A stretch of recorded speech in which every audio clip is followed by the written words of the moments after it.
gotta go kill mode.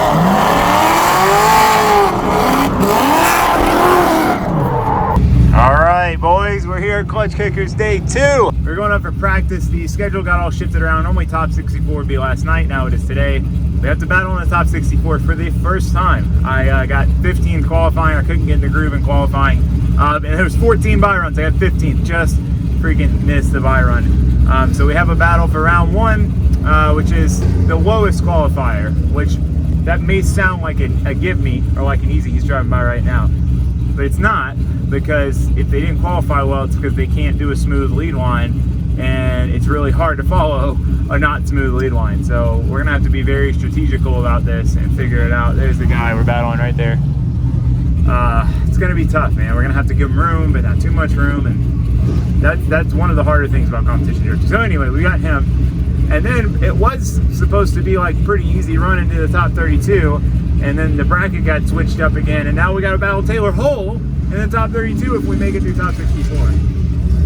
So, yeah, I mean, that should be fun. I've always wanted to battle Taylor on a Taylor battle, but I mean, he's winning the series by a lot. He's won several rounds. Definitely not going to be an easy battle, but it sounded like when I was talking to him, he was bummed we had to battle because he doesn't think it'll be an easy battle either, which, you know, that makes me feel good inside.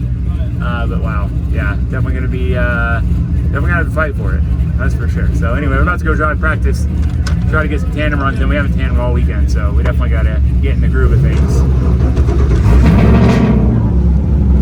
Yeah, we're all doing Josue, helping out.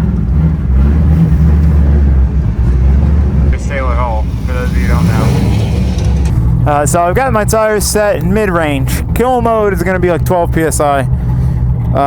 Slippery mode behind the first battle is going to be like 30. Kill mode would be for the second battle if we make it there, but we're gonna start out small, start out easy, start out a little loose, and just kind of roll with the flow, see how it's feeling. You know, this is only gonna be our 3rd lap this weekend in the dry, so.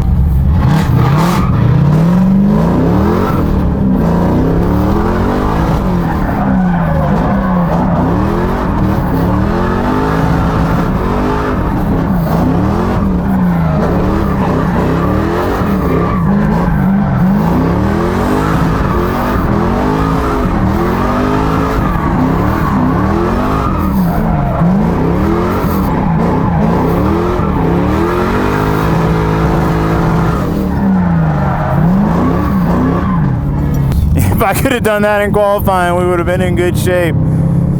Too focused on nailing the line. I kind of confirmed in the driver's meeting, they'd rather you be like a foot or two offline and like throttle committed than right on line and having to left foot brake a bunch and whatever. So now I know. I'm just gonna do that. It's a lot easier to do than trying to put my tire right on the freaking edge of the track, that's for sure. Second practice run of the day. One, I must say, the weather is real nice. It could be a little cooler, but I mean, it feels good. I'm not dying in my car here. Car's running cool. The moral of the story is feeling good. Be following Sean Booth. His car is pretty fast. Yeah, he's on good tires. We're on kill mode. Or no, we're not quite on kill mode. We're on mid-range mode. We need to practice our starts here. Oh, geez. Rooster tailing. Oh, they're gonna have to clean the track.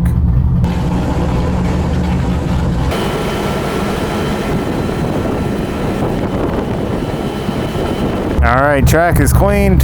Time to party. I've been starting in second this round because my first is so short, and it's definitely working a lot better. I just have a lot more room to play with and a lot more time to judge how fast they are on the run-up. First, it's so short, it's like by the time I realize they're fast, I skip the second.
That felt pretty good.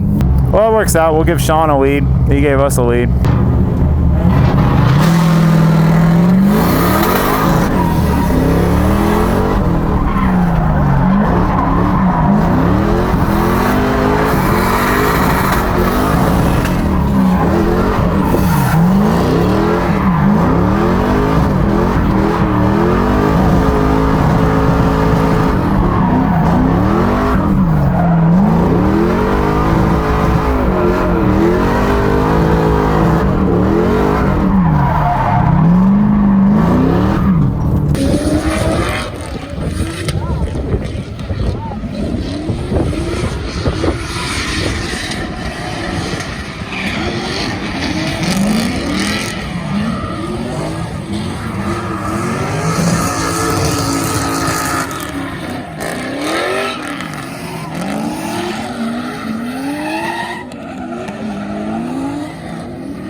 It grinded really bad going into third. It's hard to tell. I did a little pull on the drag strip. It's doing the thing where it's like locked up again. All right, we do get to follow Taylor Hall. Not going to be the best data because our tires are pretty smoked, but something's better than nothing, right?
Man, it is hard to drive through the smoke. All right, we got Ben and Fellow. This is Ben's first battle.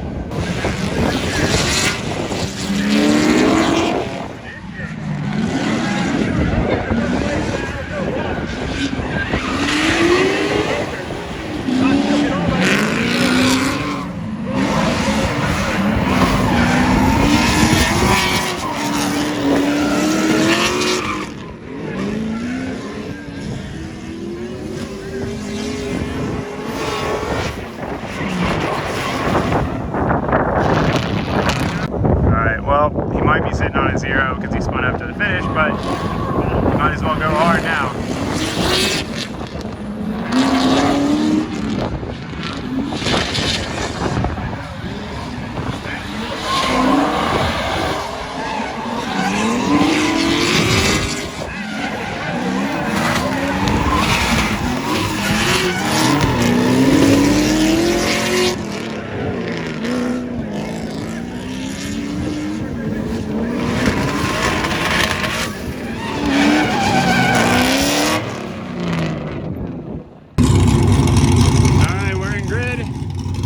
gonna battle. I don't know if Ben Hobson's here. He might just have a bye run.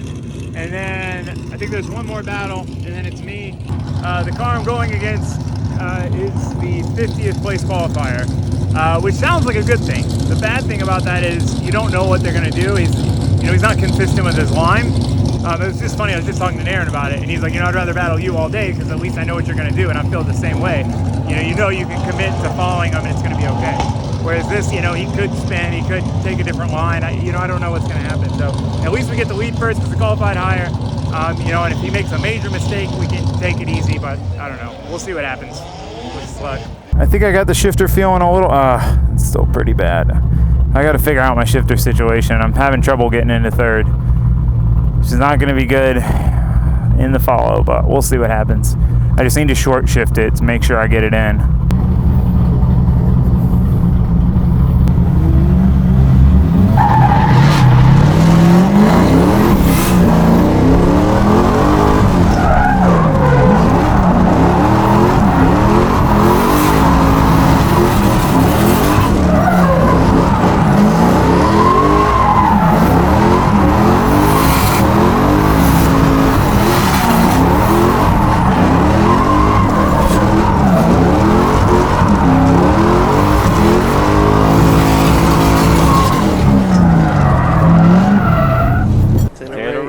Versus Emerson. Okay, there we go. Taylor Ray on the lead.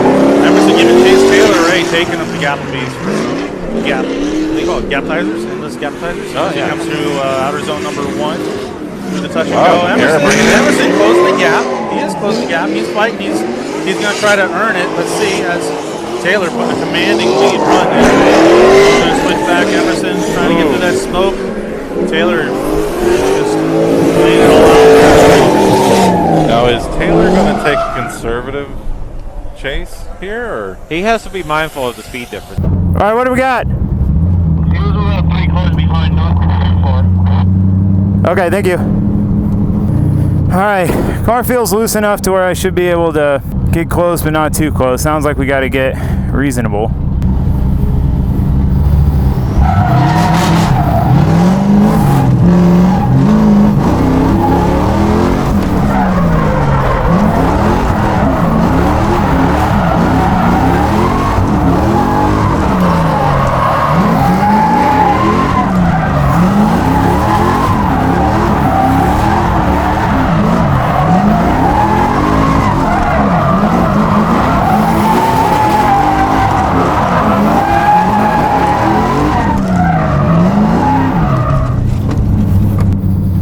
Chase, is he going to play it safe? We'll find out. Nick sends him out. Emerson, not too fast out the line. Taylor's almost right on his door on entry. Yeah, it doesn't look like Taylor's playing it all that safe as he comes through outer zone number 1.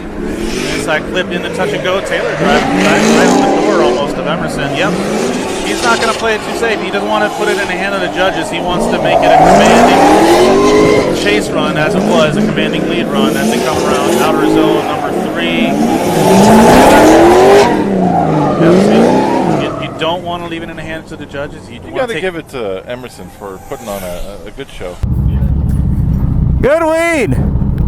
That was good. That was like conservative without being too conservative. That was what I was going for.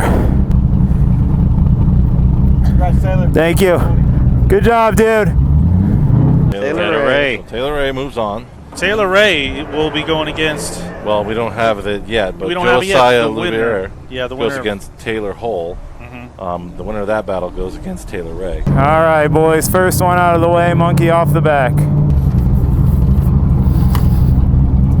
We put the by 10s on now. So I have my 8.5s with 245s. Basically, you get more grip if the tires kind of stretched a little bit using all the tread. So by 10s, we're running 23 PSI that lap. We're doing 13. So full kill mode. Taylor Hull's car is really fast. What we got to focus on is doing a really smooth lead, just on throttle, close to the zones, cruising through, very smooth. And then in the chase, just do what we can, not get blinded by the smoke. That is tricky. Yeah, so, I mean, hey, you know, if we do go out, we're going out to the person who's leading the championship. Can't complain about that. So we've got the car as aggressive as it can possibly be. So if we lose, I mean, it's not much more I could do. This is gonna Taylor's be definitely gonna win. Definitely. This is This is going to be nuts. Here we go. David versus Goliath Next battle. one.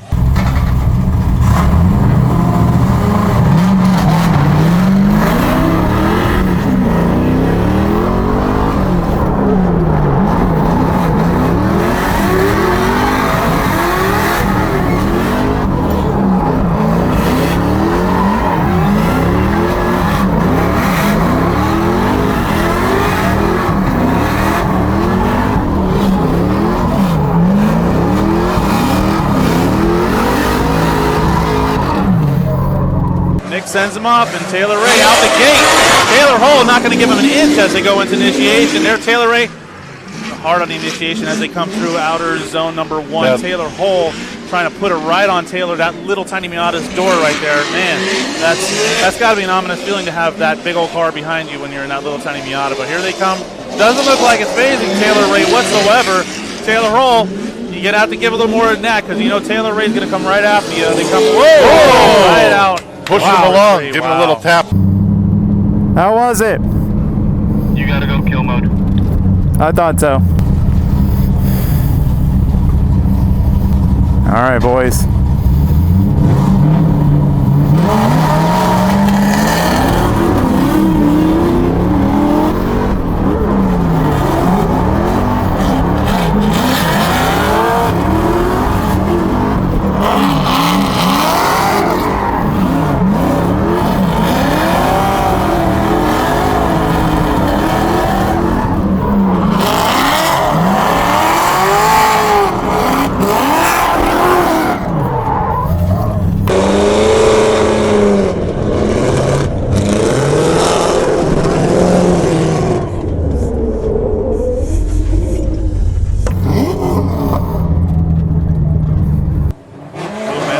Taylor Hull.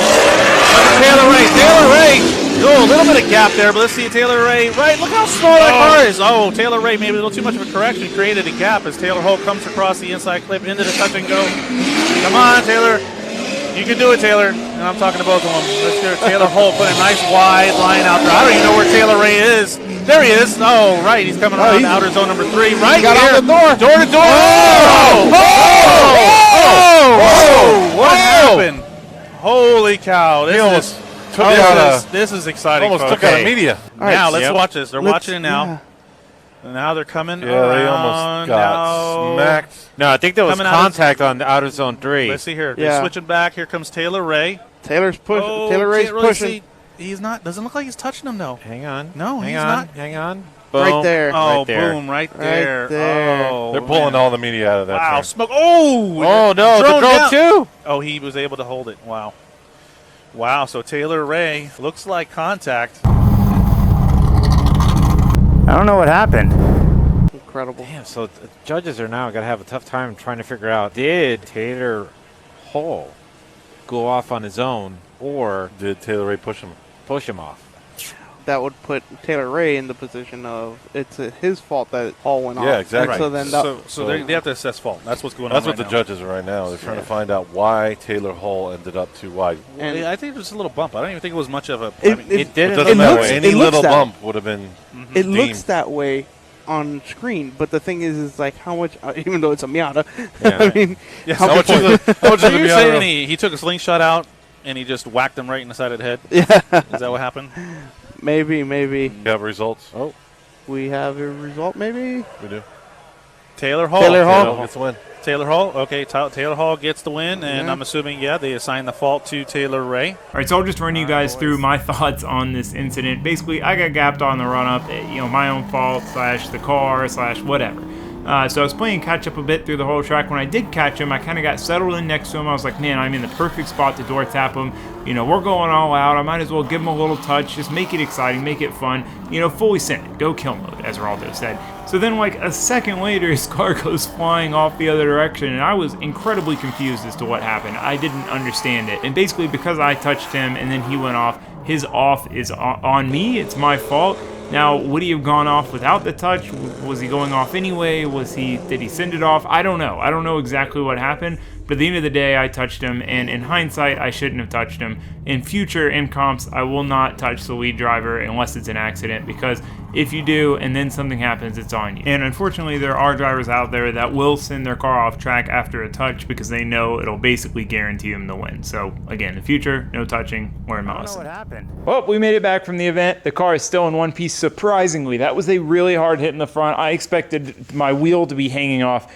Everything's fine. I mean, I got to get it up on the lift to double check, but those destroyer die arms are stout. This thing has taken some serious freaking abuse, man. But yeah, I mean, definitely a fun time. Sunday was definitely a turnaround from Saturday. I was feeling a lot more comfortable just trying to run, you know, stay on throttle, stay committed, commit to the angle kind of thing, instead of focusing so much on nailing the line. Seems like the judging criteria has changed a bit from round 1 to round 5. Round 1, they really rewarded you being right on that ragged edge on the track, like right at the edge of the track with your tire, whereas now it seems like they reward more just you kind of staying committed to the throttle and being close-ish. So anyway, changed up my driving style. Seemed to help. I felt a lot more confident. Felt very comfortable on Sunday. Had some good runs, had some good battles. I knew the top 32 against Taylor Hull was going to be a challenge. I mean, his car, Jonathan Nairn's car, and now Adam's car, now he's running 285s, are like the fastest cars there by a decent margin. I mean, you watch them on the run-up, and they just are so fast.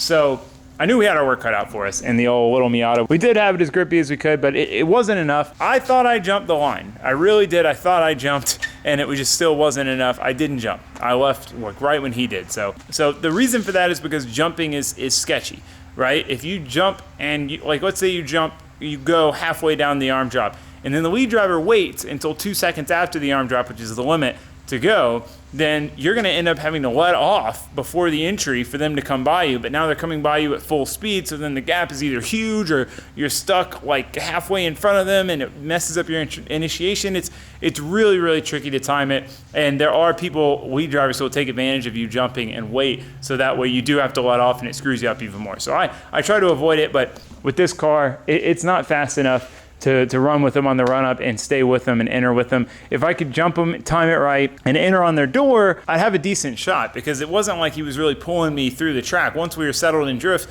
the gap didn't really grow. It's just the gap was created on the run-up. So I've really got a decision to make. You know, I mean, this was the last round of Klutch Kickers. There will be another season. I've got to decide if I want to make some serious changes with this car. I mean, we're about as gripped up as we can be. We're running 245s at 12 PSI. That's the biggest tire I can really get for a 15. If I go up to like 17s, it comes with its own slew of problems. I haven't towed the car in yet. I run 0 tow. Towing will definitely add some grip, so we can get some grip there. There's some other changes we can make different, you know, like a dog box strand, so I can actually shift it at high RPM. I was having trouble with that. You know, cut up the car, make it lighter. It's 2,500 pounds without me now. You know, if we could get that down to 2,300 pounds, that would make a pretty solid difference. You know, there's definitely some changes we can make to make this a little more competitive, but I can't run this car for Pro 2 because of the subframe. It's an aftermarket front subframe. It's not legal, and several other reasons. So basically what I've got to decide is, do I want to put that time and money into this car, or put that time and money into building a vet, you know, specifically for this, and, you know, with the ability to run Pro 2 down the road if I wanted to. That's really where I'm at, what the big question mark is. I'm not 100% sure what route I want to go. The downfall to building a vet is I don't really need two track-only drift cars. I wouldn't ever want to get rid of this car, but I wouldn't want it sitting there doing nothing either. So I don't know. I got to think about it some more. I got to examine my options, decide what I want to do. But I definitely want to have a more competitive car for next season. I don't like bringing a knife to a gunfight. I'm not doing it intentionally to have it as like an excuse. Oh, well, I've only got a Miata. That's why I lost. I don't like that. But it's just the car I have. I built this car to be affordable to drive, but be able to keep up with some fast cars and drive on big tracks. I didn't have any intention of competing at this level with this level of cars and drivers and stuff. But, you know, now that we're doing it, I really enjoy it. But yeah, anyway, that's a long-winded enough outro. But overall, pretty good weekend at Klutch Kickers. Hope to see you guys for the next video. But for now, it's going to be it for this one. Thanks for watching. Thanks for subscribing. Goodbye.